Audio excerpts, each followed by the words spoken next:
Welcome back to the John Fourcade Show, sponsored each week by Veterans Ford.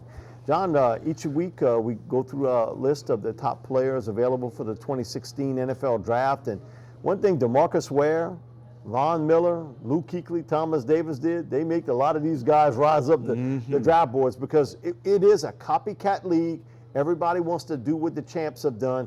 And we see the two teams that go to the Super Bowl, and they really built up front along the defensive line and also at linebacker. So here's my list of the top pass rusher, outside linebacker, defensive ends, also inside linebackers. Right off the top, Jaylon Smith, coming off of an injury, John, he would have been my number 2 rated player in the draft. I think we'll have to find out a little bit more about him as April wheels around, how quickly he'll come off the board.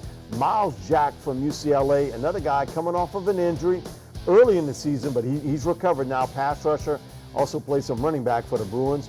Reggie Ragland, who we've seen way too much of at University of Alabama, dominating football player in the middle. Leonard Floyd, a pass rush, outside linebacker, defensive end from University of Georgia. Noah Spence, who I think is the most intriguing guy here from Eastern Kentucky. No, he's not originally from there. He's an Ohio State kid, got in a lot of trouble at Ohio State, got kicked off the team. Certainly he's had a signature senior season, great bowl game at the Senior Bowl.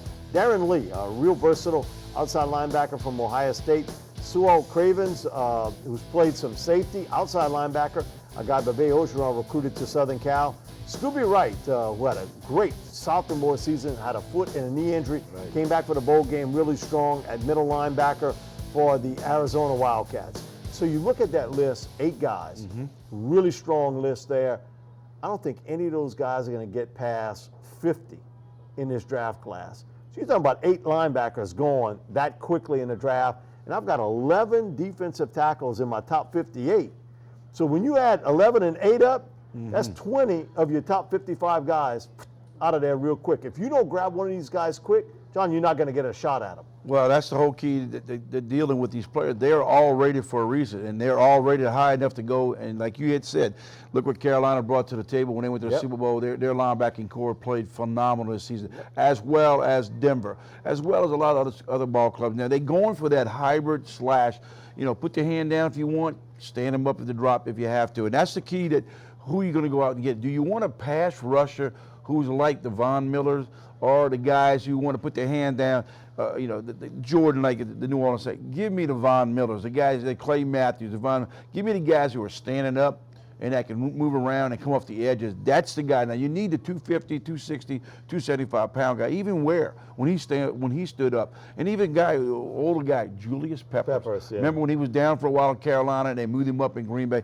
That's the kind of linebackers people want now. Can they bring the pressure off the edge? Can they play in the passing department? And that's what these guys are going to now. And the list you gave, you only put like 2 or 3, I believe, on there that are middle linebackers. And you got to have your middle linebackers to stop the running game. But you're right, nowadays, people are going getting some good linebackers. I think when you look at that list, the best natural pass rushers on that list, Miles Jack from UCLA would be one. And I think the most intriguing guy, Noah Spence. Yes. Do you spend a top 10 or 12 pick on a guy who's had all that baggage off the field? I think that's going to be the off-season kind of look-see. And we've seen a lot of guys tumble because of that. If it's Warren Sapp, if it's Randy Moss, last year, Randy Gregory, all of them tumbled in the draft because of it. Right now, Noah Spence is the hottest name out there as far as a pass rush, outside linebacker, defensive end. But then you got to slide that envelope to the owner and say, this is what his past was about. Correct. And that, I think, is going to be the big question about Noah Spence. When you start talking about Noah Spence, when he was at Ohio State, he got in trouble. We understand that. Now, what trouble did he get into at Eastern Kentucky? Haven't heard anything bad. I mean, he went and played football. I guess he might have been a little more humble. But then again, how bad does that luggage travel with you, the bad luggage, and how bad was the problem he had? If he's been a good guy over at Eastern Kentucky, I'm sure some coach will go in there with the owners and say, hey, this guy done very well this past season. He stayed out of trouble. Maybe want to give a shot. It might be a team, Mike, that really needs somebody. And if this kid's on the board, you got to go have because they're out there. I mean, you go find out between now and when it's done in Indianapolis, they're going to find one of the holy roly straight guys or the perfect guy in the world. They're going to find out, wow, he is in trouble too for something. Not all guys, you know, it ain't always, you know, the grass ain't green on the other side. So, you know, and we'll find out. We'll find out. The other thing somebody's going to is take him. agents leaking information Right. out about another player. Now that Noah Spence is hot, you watch. It won't take long before all this stuff gets dredged all back up again about his past because they're trying to promote their own guy. One of the guys, and I talked to a GM this week, and he brought it up to me. He said, you know what? If we took Reggie Ragland, we'd play him at outside linebacker at the will position. That's an interesting thing because he's played a little bit of will linebacker at Alabama, not been used a lot as a pass rusher, but he's an intriguing athlete because we've seen him make plays sideline to sideline. I've seen him cover, right. Now, can he get up the field and get after the quarterback? We haven't seen it. They didn't ask him to do that at Alabama. Those guys they had at look at You didn't need to. The guys you got in front of you. You know, you just sit back and you may read and react and make a decision. But that's how it is with these guys. And when I say these guys, these scouting departments and these teams, they look enough at a film and see a guy say, hey, you know, I think you're better off here. Oh, you're capable of playing two positions instead of just one,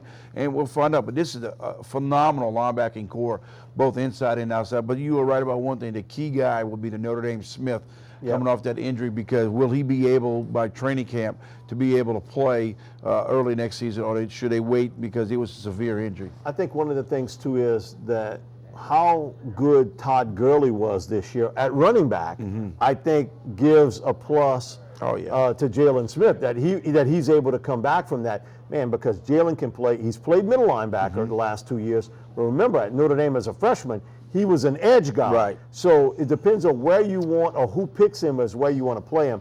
I think he is the most intriguing of the players on where he ends up, because he could go as high as 7 or 8, or he may fall deep into the teens. I mean, and so that's a pretty good spread when you're talking about in round 1. I think that we'll know a lot more about Jaylon Smith, because it just wasn't an ACL tear. He had the ACL and the MCL tear. We'll know a lot more about him in April. I think he'll be the most examined guy when he goes only to the combine, but you can bet Dr. Andrews will be involved, everybody else that looks at those x-rays. Totally agree.